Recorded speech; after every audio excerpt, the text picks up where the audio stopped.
Rasil TV, untuk Islam yang satu.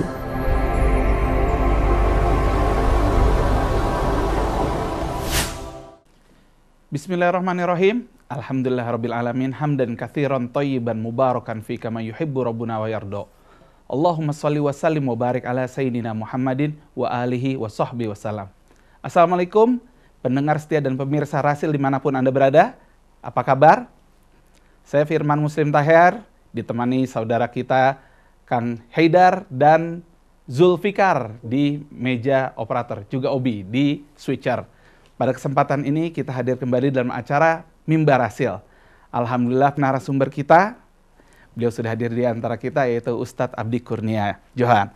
Apa kabar, Kiai? Alhamdulillah, khair, sehat. Alhamdulillah. Gimana Bang Firman, sehat? Alhamdulillah, akhirnya kesempatan juga jadi nemenin Kiai di acara Rasil ini. Iya, alhamdulillah.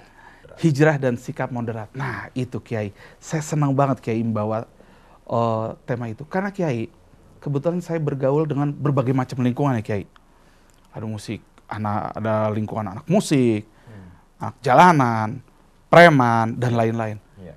Terkadang kalau mereka udah mengucapkan kata hijrah, saya langsung deg-degan. Waduh, Iya. maksudnya apa nih hijrah? Iya. Untung Kiai membahas itu, jadi bisa menjelaskan lebih detail tentang hijrah dan sikap moderat. Iya. Nah, untuk itu saya persilahkan pada Kiai Iya. untuk membahas tema pada malam hari ini. Baik, bismillahirrahmanirrahim. Assalamualaikum warahmatullahi wabarakatuh. Waalaikumsalam. Alhamdulillahi haqqa hamdih, wassalatu wassalamu ala khaira ibadih, sayyidina Muhammad, wa ala alihi wa ashabih, hatta liqa'i yaumibih. Amma ba'du, kenapa topik ini saya pandang perlu untuk diketengahkan? Karena saya prihatin, ini ada keprihatinan saya dengan penggunaan kata hijrah yang seringkali disalahgunakan oleh beberapa kalangan di antara kita umat Islam untuk membuat demarkasi, ya, garis pembeda antara satu muslim dengan muslim yang lainnya. Padahal tidak demikian hijrah seperti itu. Nah, hijrah yang dilakukan Rasulullah SAW dan juga para sahabat, ini berbicara, konteksnya adalah berbicara tentang perubahan situasi untuk membangun strategi dan lalu kemudian melakukan inovasi, ya kan, ke arah yang memang ideal sebagaimana disebutkan di dalam Al-Quran. Jadi ada mispersepsi tentang makna hijrah itu sendiri. Nah, hijrah ini bukan berarti kemudian membangun demarkasi dalam makna yang sangat sederhana, memusuhi di antara sama umat Islam dengan alasan saya sudah hijrah. Lalu kemudian dia mempunyai sikap yang berbeda yang pada akhirnya membedakan dia dengan lingkungan yang terdahulu, ya kan? Lalu kemudian peluang dakwah di situ menjadi tertutup. Nah, saya khawatir penggunaan hijrah ini lama-kelamaan akan menyimpang dari makna semula yang sudah dijelaskan oleh Rasulullah dan juga disebutkan di dalam Al-Quran. Nah, hijrah itu maknanya kan adalah berpindah dari situasi yang tidak diridhoi oleh Allah menuju situasi yang diridhoi oleh Allah, gitu kan? Esensinya seperti itu. Nah, lalu kemudian bagaimana bentuk prakteknya? Ya tentunya adalah meninggalkan hal-hal yang diharamkan menuju hal-hal yang memang diridhoi oleh Allah Subhanahu wa taala. Itu secara sederhana. Nah, lalu kemudian dalam persoalan bersikap bagaimana? Nah, hijrah ini juga menegaskan adanya perubahan sikap yang diilhami atau diwarnai dengan nilai-nilai Islam tentunya, seperti itu. Nah, disinilah persoalannya, saya kira seperti itu. Yang menjadi persoalan adalah ketika berbicara tentang nilai-nilai yang diwarnai oleh ajaran Islam, ini yang sifatnya interpretatif. Artinya bergantung kepada orang yang menginterpretasikan. Ada orang yang menginterpretasikan atau menafsirkan pemahaman terhadap nilai-nilai Islam itu secara sempit. Ya, sehingga misalnya ketika orang itu sudah melakukan hijrah, maka cara dia berpakaian misalnya itu lebih menunjukkan kearab-araban, gitu kan? Lalu kemudian membenci budaya lokal. Ini yang kita sayangkan karena tidak seperti itu konteks hijrah, gitu kan? Persoalan style gaya berpakaian itu sama sekali tidak terkait dengan keimanan. Ya kan, misalnya Bang Firman memakai pakaian lurik ini, apakah kemudian saya meragukan akidah Bang Firman? Kan saya nggak bisa menilai dari cara Bang Firman berpakaian gitu kan. Atau misalnya cara saya berpakaian seperti ini, apakah ini menunjukkan bahwa keimanan saya semakin mantap? Itu juga tidak berkaitan dengan persoalan keimanan. Nah, ada beberapa kawan yang misalnya memaknakan hijrah sampai pada tahap seperti itu, sehingga gaya berpakaian pun berubah, gitu kan? Selera dia berpakaian pun berubah, lalu kemudian membuat identifikasi ini pakaian yang Islami atau pakaian sunnah, ini bukan pakaian sunnah. Padahal kalau kita telaah, kita cermati lebih lanjut, yang dia pakai justru tidak seperti yang di Rasulullah SAW pakai. Misalnya Rasulullah menggunakan amamah, ikat kepala, yang dalam beberapa isu di netizen misalnya, amamah itu digugat sebagai pakaian orang Hindu misalnya, seperti itu. Nah, faktanya memang para nabi, memang adat Arab menggunakan amamah, ya kan, bukan menggunakan iqal sebagaimana yang digunakan oleh orang Saudi pada saat sekarang, kan begitu. Ya, itu fakta. Kita bicara fakta sejarah budaya. Nah, Rasulullah memakai pakaian seperti itu, tapi orang yang mengklaim bahwa mereka menggunakan pakaian sunnah gitu kan, menganggap bahwa yang mereka lakukan sudah sesuai dengan Rasul, padahal tidak seperti itu. Itu kan, kita tidak bisa membedakan antara misalnya antara gomis gitu kan dengan mislah kan gitu kan. Nah, gomisnya Rasulullah bagaimana? Apakah seperti yang dipakai oleh orang-orang yang mengklaim bahwa inilah pakaian sunnah? Kan tidak seperti itu. Ya kan, gomis Rasulullah sudah ada contohnya di Mesir. Ya kan, di Masjid Hussein, Masjid Sayyidina Hussein di Kairo, itu ada gomis Rasulullah SAW yang dibuat dari kain ambijaniyah dari Yaman. Nah, itu kan ada di misalnya Museum Topkapi, ada juga gomis Rasulullah SAW. Ada pakaian Rasulullah lengkap semua, satu setel di situ. Kemudian Rasulullah misalnya menggunakan sirwal gitu kan, yaitu seperti celana yang diikat gitu kan. Nah, itu kan yang tidak dipakai oleh orang-orang yang mengatakan bahwa ini loh, saya sudah hijrah kemudian saya memakai pakaian sunnah. Nah, jadi dengan klaim-klaim bahwa mereka menggunakan pakaian sunnah tanpa definisi yang jelas yang disebut sunnah itu bagaimana? Nah, ini yang saya khawatirkan dari penggunaan kata hijrah gitu kan. Nah, lalu hijrah itu sendiri bagaimana gitu kan? Hijrah itu sendiri kalau kita cermati apa yang dilakukan oleh Rasulullah, kemudian apa yang dilakukan oleh para sahabat setelah mereka berpindah dari Makkah ke Madinah, ternyata justru dengan mereka berpindah dari Makkah ke Madinah, mereka bisa menunjukkan universalitas ajaran Islam kepada bangsa-bangsa di luar Arab. Nah, itu ditunjukkan dengan penerimaan raja-raja di luar Arab terhadap ajakan Rasulullah SAW. Sebagai contoh, bagaimana sikap penerimaan Gubernur Jenderal Romawi di Mesir, Muqawqis, setelah menerima undangan atau menerima ajakan dari Rasulullah SAW. Ya, dijelaskan bagaimana ajaran Islam. Kemudian Muqawqis membalas surat itu dengan ikatan persahabatan yang pada saat itu disimbolkan dengan memberikan 2 orang budak, ya kan, yang bernama Maria dan Siren. Maria kemudian dinikahi oleh Rasulullah, dijadikan sebagai istri Rasul, sedangkan Siren dinikahkan dengan Ka'ab bin Malik yang memang pada saat itu ditugaskan untuk menyampaikan surat Rasulullah kepada Muqawqis. Nah, jadi justru konsep hijrah yang dilakukan oleh Rasulullah SAW dari implementasinya, pelaksanaannya, menegaskan universalitas ajaran Islam. Kemudian yang kedua, menegaskan keterbukaan ajaran Islam. Bahwa Islam itu adalah ajaran yang terbuka. Silakan Anda belajar Islam. Dan silakan kita berdialog. Karena itu kalau kita perhatikan ayat-ayat yang berbicara tentang hubungan dialogis antara umat Islam dengan non-Islam, termasuk di situ adalah umat Yahudi dan kaum penyembah berhala, itu diturunkan pada saat di Madinah. Bukan di Mekah. Bukan di Mekah, gitu kan. Itu menggambarkan bahwa semestinya hijrah itu melahirkan hubungan dialogis. Bahwa orang yang sudah berubah itu bukan berarti kemudian dia menutup dirinya dengan lingkungan masa lalunya. Tapi justru dia harus membuka lebar-lebar hubungannya dengan lingkungan masa lalunya untuk memperkenalkan nilai-nilai baru yang dia pahami. Itu konteks hijrah. Nah, ini yang saya maksud bahwa hijrah dengan sikap moderat disinilah yang sudah dicontohkan oleh Rasulullah SAW. Jadi bisa jadi kebanyakan dari kita misinterpretasi, mispemahaman tentang istilah hijrah ini kayak meninggalkan tempat lamanya, benar-benar meninggalkan, tidak mau bergaul lagi karena misalnya lingkungan saya yang dulu berantakan. Saya mau hijrah ke tempat yang lebih baik. udah tidak bergaul lagi dengan yang lama, bahkan putus silaturahim jadi kiai. Iya. Itu salah kiai ya? Iya, karena kan begini, ketika kita memahami sebagian teman ya, sebagian kawan kita, sebagian saudara kita, ini kalau saya lihat memang mengalami disorientasi, ya, kekacauan orientasi ketika melihat bagaimana posisi hubungan antara muslim dengan non-muslim, kemudian posisi antara sesama muslim itu sendiri misalnya. Kan ada beberapa tema di dalam kaitannya dengan identitas umat Islam itu. Ada tema al-wala wal bara. Tema kesetiaan, loyalitas dan keterpisahan gitu kan. Lalu kemudian ada tema ukhuwah. Nah, saya melihat ada salah dalam menempatkan tema-tema tersebut.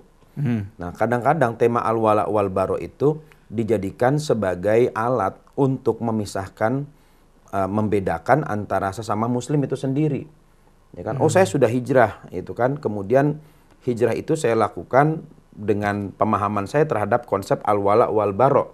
Gitu kan, sehingga saya tidak lagi bisa berwala, memberikan loyalitas kepada Anda meskipun Anda seagama dengan saya, dan yang saya akan tampilkan kepada Anda adalah al-bara, keterpisahan, pembedaan antara saya dengan Anda. Nah, ini yang perlu kita pelajari lebih jauh gitu kan. Nah, seringkali persoalan hijrah itu selalu dicampur adukan dengan persoalan al-wala wal bara. Padahal konteks al-wala wal bara kalau kita bicara sesuai dengan masa Rasulullah Shallallahu Alaihi Wasallam dan para sahabat, itu kan kaitannya dengan akidah, ya kan, kaitannya dengan keimanan, tapi tidak kaitannya dengan muamalah. Nah, loyalitas di situ kan dalam kaitan kalau memang sudah pindah ke Madinah Al-Munawwarah, sudah berkomitmen untuk mengikuti jalan Rasulullah, maka tidak lagi memberikan kesetiaan kepada Abu Jahal, Abu Lahab, dan kawan-kawannya. Kan begitu. Konteksnya seperti itu. Nah, seringkali kita menggunakan konteks yang sebenarnya itu ditujukan kepada orang-orang kafir, digunakan konteks itu kepada sesama umat Islam. Jadi adanya sikap ofensif antar sama muslim itu sendiri ya? Betul. Inilah yang dikatakan oleh Sayyidina Abdullah ibnu Umar radhiyallahu an ketika menyikapi sikap orang-orang Khawarij. Kata Abdullah ibnu Umar, innahum, katanya kan, ista'malu ayatan nuzilat alal kafirina alal mu'minin, gitu. Bahwasanya mereka menggunakan ayat-ayat yang turun kepada orang kafir untuk orang-orang beriman. Innahum, gitu kan, ista'malu ayatan, ya kan, nuzilat alal kafirin ilal mu'minin. Jadi ayat-ayat itu mestinya diturunkan buat orang kafir. Loh, kenapa kemudian digunakan terhadap sesama umat Islam? Ya, ini yang saya khawatirkan gitu kan, dari mispersepsi terhadap makna hijrah. Sehingga ketika orang sudah hijrah itu dia nggak mau lagi kontak temennya gitu kan. Dia nggak mau lagi bersilaturahmi gitu kan. Bahkan dia mengatakan, ya dulu kan hubungan saya memang dengan dia, tapi sekarang sudah lain, dunia kita sudah berbeda. Nah, ini yang kita sayangkan gitu kan. Nah, pada akhirnya kemudian muncul kecurigaan. Apakah kalau orang sudah memahami ajaran Islam kemudian dia menjadi mengisolasi dengan lingkungan pergaulannya? Ini kemudian menjadi pertanyaan. Nah, kalau memang seperti itu adanya, maka pertanyaan selanjutnya adalah, lalu di manakah letak konsep Islam sebagai rahmatan lil alamin? Bahwa Islam sebagai rahmatan lil alamin artinya orang yang melaksanakan, orang yang memahami, mengamalkan ajaran Islam, dia pasti akan mendatangkan kemanfaatan buat lingkungan sekitarnya. Nah, apapun agamanya. Apapun agamanya, gitu kan. Ini kalau apalagi kalau kita bicara dalam jangkauan atau skup yang lebih kecil, yaitu apapun mazhabnya, apapun ormasnya, apapun majelis taklimnya. Nah, kalau kita perhatikan misalnya sejarah para ulama di negara kita, ya kita nggak usah jauh-jauh keluar. Misalnya bagaimana mereka membuktikan atau bagaimana mereka mengimplementasikan Islam sebagai ajaran rahmatan lil alamin. Kiai Hasyim Asy'ari mendirikan pondok pesantren Tebu Ireng itu bukan di kawasan orang-orang soleh, ya kan? Kawasan Cukir itu kan dinamakan Tebu Ireng. Tebu Ireng itu artinya apa sih? Tebu hitam. Kenapa dikatakan tebu hitam? Tebu gosong. Kawasan hitam ya, gitu ya? Karena memang di satu sisi memang sering di situ ada pabrik tebu gitu kan. Pabrik gula di mana tebu itu dibakar, dan kawasan itu dulu adalah kawasan maksiat. Ya kan? Kemudian Kiai Hasyim Asy'ari justru mendatangi kawasan maksiat itu. Nah, ini kan sesuai dengan hadis Rasulullah riwayat Imam Tirmidzi. Rasulullah mengatakan, ittaqillaha haitsuma kunta. Bertakwalah kalian kepada Allah di mana saja kalian berada. Nah, bagaimana implementasinya? Wa atbi'is sayyi'atal hasanata tamhuha. Maka ikutilah setiap keburukan itu dengan perbuatan baik. Maka pasti kebaikan akan menghapus keburukan itu. Nah, itu yang diamalkan oleh Kiai Hasyim Asy'ari. Beliau berdakwah di kebun tebu, dia berdakwah kepada para penjudi, berdakwah kepada orang-orang yang memang suka bergaul dengan pelacur gitu kan. Tapi apa hasilnya? Hasilnya orang-orang yang didakwahi itu kemudian secara perlahan meninggalkan perbuatannya. Beliau juga sudah mengajarkan makna hijrah tanpa kemudian mengisolasi diri. Nah, pada akhirnya kemudian beliau mendirikan pondok di tempat itu. Nah, hal yang sama juga dilakukan oleh pendiri Gontor, Trimurti, ya kan, Kiai Imam Zarkasi, kemudian Kiai Abdullah Sahal, dan yang terakhir itu Kiai Zainuddin Fanani. Ya kan, pendiri Gontor itu, kenapa pesantren itu dinamakan Gontor? Gontor itu kan dulunya, ya kan, itu kan singkatan dari kata nggon kotor, tempat yang dulu dipakai buat perbuatan kotor. Ya kan? Tapi karena dakwah dari 3 orang kiai itu, maka tempat itu yang awalnya dia menjadi pusat kemaksiatan, dia berubah menjadi pusat kebaikan dan sekarang menjadi pusat peradaban. Nah, ini kan konsepsi hijrah yang seperti ini loh, yang sebenarnya dilakukan oleh Rasulullah Shallallahu Alaihi Wasallam. Ya, tempat yang memang awalnya dia merupakan sumber dari malapetaka di satu wilayah, kemudian tempat itu menjadi sumber rahmat. Nah, bukan kemudian sebaliknya setelah orang hijrah, malah dia menambah malapetaka baru, yaitu putusnya hubungan silaturahmi, bahkan permusuhan. Jadi kalau sudah hijrah, ya sudah kamu nggak ikut sunnah, saya ikut sunnah. Jadi merasa paling sunnah sendiri. Nah, kalau orang sudah merasa paling sunnah sendiri, ya otomatis yang lain dianggap semua ahlul bid'ah. Semua dianggap orang sesat, kan begitu kan. Maka mau tidak mau yang lahir bukan respons positif, yang muncul adalah resistensi, perlawanan. Nah, ini berarti ada persoalan di awal, kan begitu. Nah, saya jadi teringat dengan hadis Rasulullah Shallallahu Alaihi Wasallam ketika berbicara hijrah. Memang sederhana maknanya, tapi kalau kita dalami makna dari hadis itu, maka kita akan mendapatkan satu kesimpulan bahwa hijrah ini bukan proses yang sederhana. Kan Rasulullah mengatakan innamal a'malu binniyat. Hijrah itu kan diawali dengan titik tolaknya. Bahwasanya amal itu hanya bergantung kepada niat. Ya kan? Lalu kemudian Nabi mengatakan faman kanat hijratuhu ilallahi wa rasulih fa hijratuhu ilallahi wa rasulih. Siapa yang hijrahnya karena Allah dan Rasulnya, ya kan? Siapa yang hijrahnya untuk Allah dan Rasulnya, maka hijrahnya itu pasti kepada Allah dan Rasulnya. Wa man kanat hijratuhu lidunya yusibuha, tetapi siapa yang hijrahnya untuk dunia yang dia cari, au imra'atin yankihuha, atau karena perempuan yang akan dia nikahi, fa hijratuhu ila ma hajara ilaih, maka hijrahnya itu hanya kembali kepada apa yang sudah diniatkannya. Nah, artinya kalau kita pahami lebih dalam lagi, persoalan hijrah ini kan pertama bergantung kepada niat dulu. Ya kan, kalau niatnya cuma sekedar asal beda, maka juga hasilnya asal beda. Asal beda. Kalau niatnya menjauhi, maka juga nanti hasilnya menjauhi. Tapi kalau niatnya itu, saya ingin mencari keridhaan Allah Subhanahu wa Ta'ala. Ini kan kalamun jami, gitu kan, sebuah ungkapan yang mencakup banyak hal di situ. Ya kan, ridho Allah itu di situ artinya bisa jadi saya ingin memperlakukan teman lama saya dengan cara-cara yang diajarkan oleh Allah dan Rasulnya. Artinya lebih memuliakan orang lain, kan begitu. Jadi semua berangkat kepada intention, kepada niat. Awalnya dari situ. Ya kan, kemudian makna dari hijrah kepada Allah dan Rasulnya ini maknanya apa kalau begitu?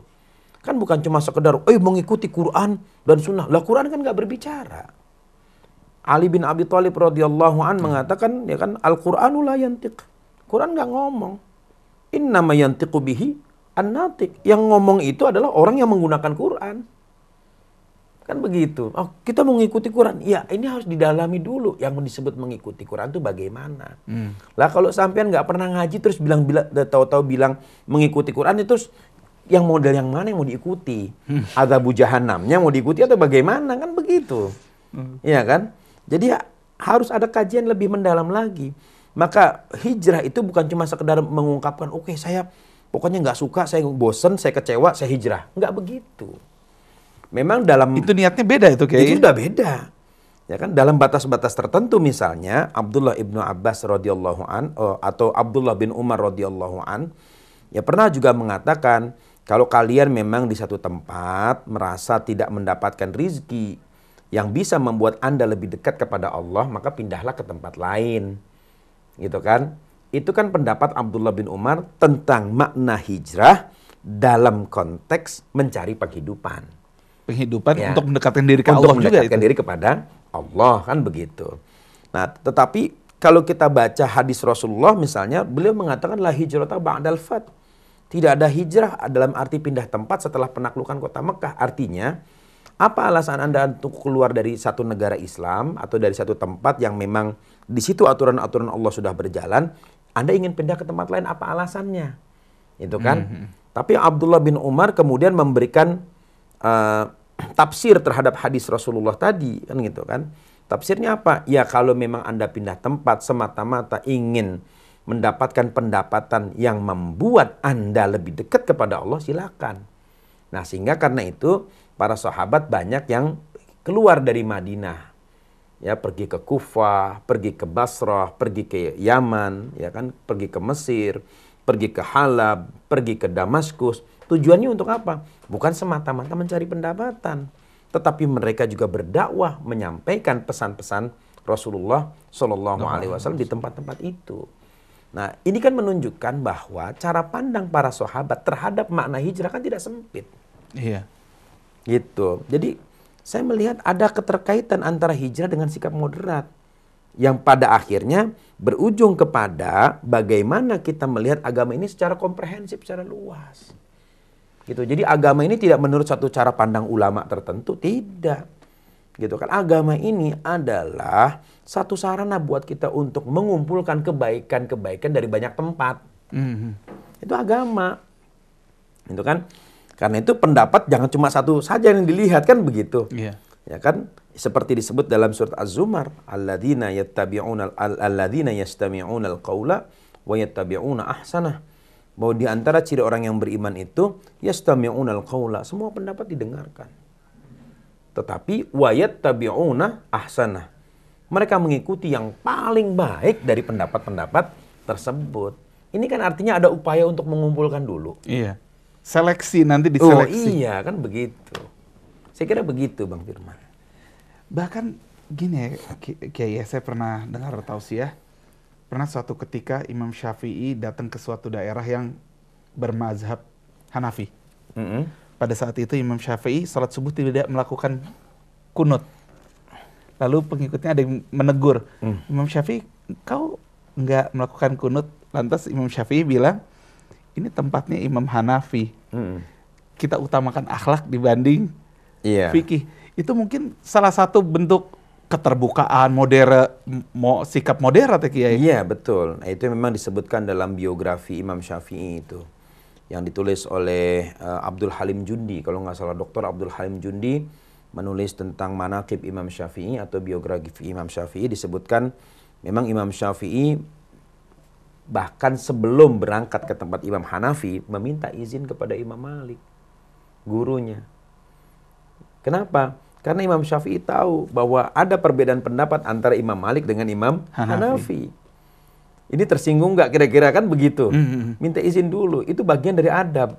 Saya pengen pelajari fikihnya Imam Hanafi. Padahal udah punya banyak pengikut itu. Iya, artinya pada saat itu memang usia Imam Syafi'i kan sudah kurang lebih 21 tahun ya. 5 tahun ikut dengan Imam Hanafi, dengan Imam Malik. Dari umur 16 tahun beliau ikut Imam Malik. Nah, dirasa cukup, beliau mendapatkan pengetahuan dari Imam Malik, artinya beliau mengetahui metodologi dan sebagainya. Kemudian Imam Syafi'i ingin mempelajari fikihnya Imam Hanafi. Dan perlu kita garis bawahi, ketika Imam Syafi'i meminta izin kepada Imam Malik, Imam Syafi'i seringkali berbeda pendapat dengan gurunya. Bahkan Imam Syafi'i dikatakan dalam sebuah riwayat dalam 3.000 masalah. Ya kan? Tetapi ketika Imam Malik mendengar muridnya ingin mempelajari fikih Imam Hanafi, disupport. Bahkan diberikan ongkos untuk berangkat. Dikasih semacam beasiswa 300 dinar pada saat itu. Untuk belajar fikih Imam Hanafi ke Irak. Bayangkan. Ya kan? Ini berbeda pendapat, tapi tidak memutus ikatan ukhuwah. Beda dengan kita sekarang, kalau udah beda pendapat udah nggak mau tegur 7 turunan kan gitu. Bahkan mengharamkan amit-amit jangan sampai kawin sama anaknya dia kan begitu. Ini bahkan disupport. Oh silakan, saya dukung. Ya kan, belajarlah Imam Syafi'i kepada Imam Muhammad bin Al-Hasan Asy-Syaibani, kemudian belajar kepada Imam Abu Yusuf. Tetapi yang menarik, seperti diceritakan oleh Syekh Abdul Halim Jundi, sebelum bertemu dengan 2 orang sahabat Imam Hanafi yang masih hidup, terlebih dahulu Imam Syafi'i mengunjungi makam Imam Hanafi. Ziarah kubur itu dilakukan oleh Imam Syafi'i. Berziarah dulu ke Imam Hanafi. Sebelum ketemu yang masih hidup, yang sudah mati didatangi dulu. Lalu kemudian beliau sholat 2 rakaat di tempat di masjid dekat makamnya Imam Hanafi. Nah ini kan kalau sebagian kawan mengatakan nggak boleh kita datang untuk ziarah kubur. Menyengaja untuk datang ke sebuah kuburan seorang ulama itu nggak boleh. Tapi Imam Syafi'i melakukan itu. Jadi kalau mengambil konteks Imam Syafi'i nggak pernah melakukan itu bohong kan Kiai? Loh iya kan itu ada buktinya gitu. Ada catatannya bahwa Imam Syafi'i melakukan seperti itu. Tabarrukan, mengambil keberkahan dari tempat di mana Imam Hanafi pernah menyampaikan ajaran-ajaran fikih. Karena Imam Syafi'i lahir kan Imam Hanafi meninggal dunia. Ya kan, pada tahun di mana Imam Syafi'i dilahirkan. Nah kemudian yaitu peristiwa yang tadi diceritakan itu adalah pada waktu sholat subuh. Ya kan, sholat subuh Imam Syafi'i diminta memimpin sholat. Nah di masjid dan sebelahnya itu ada makam Imam Hanafi. Sampai beliau mengatakan li'anna sahiba hadzal qabr kana la yaqnutu fi sholatil fajr. Ini yang dikubur di sebelah ini katanya dulu nggak baca qunut waktu sholat subuh. Bayangkan. Itu menghormati. Jadi seakan-akan Imam Hanafi dianggap masih ada. Padahal sudah meninggal dunia.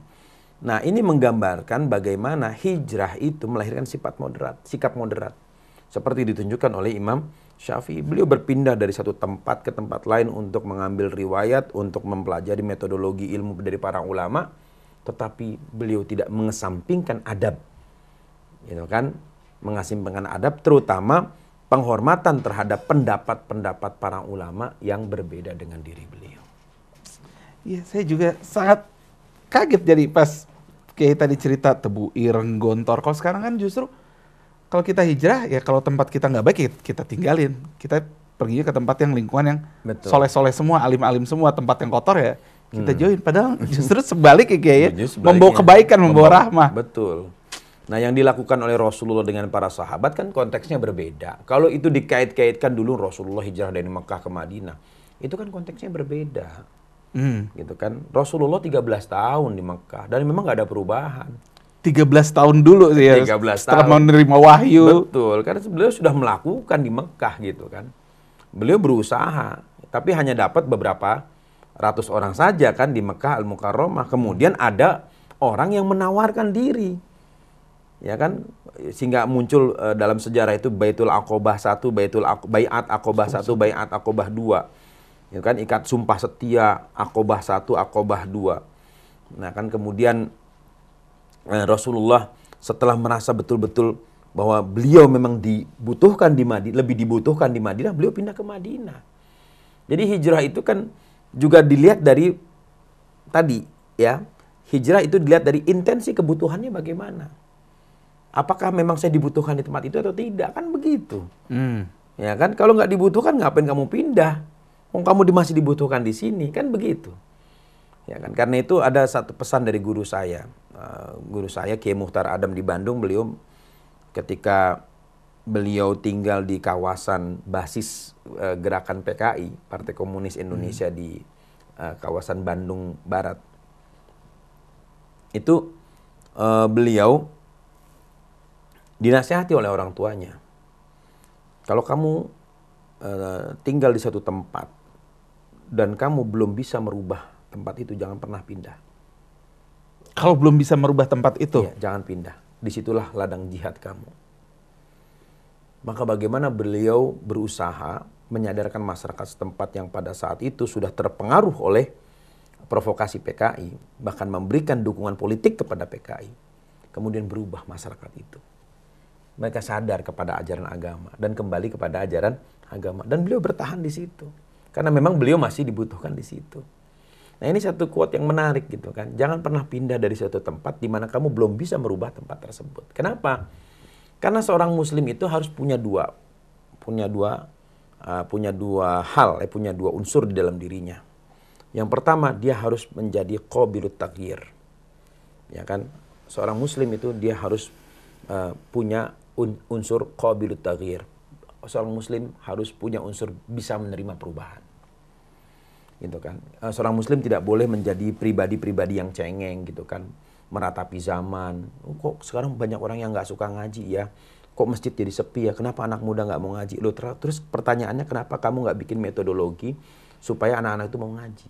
Kenapa kamu tidak cari cara supaya orang itu mau kembali ke masjid? Kan begitu. Nah, kita ini kebanyakan cuma menjadi orang-orang yang meratapi keadaan.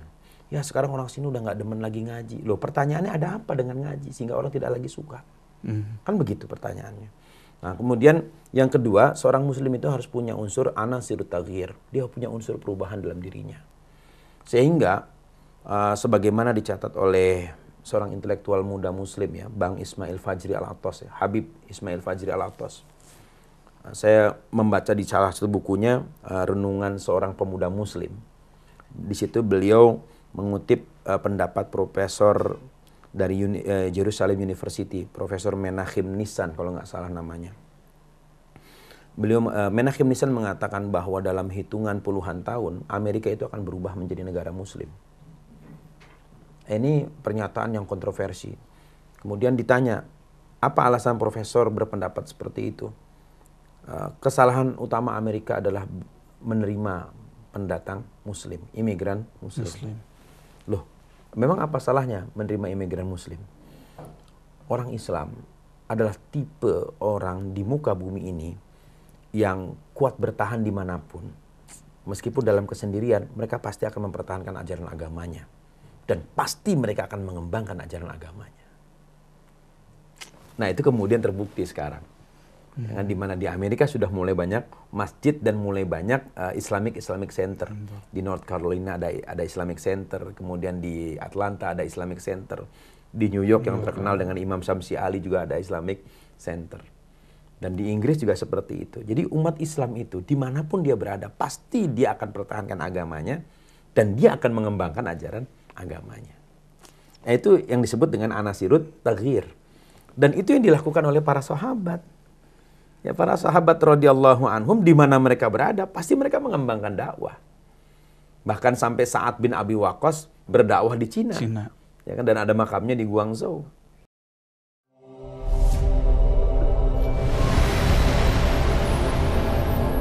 Rasil TV. Untuk Islam yang satu.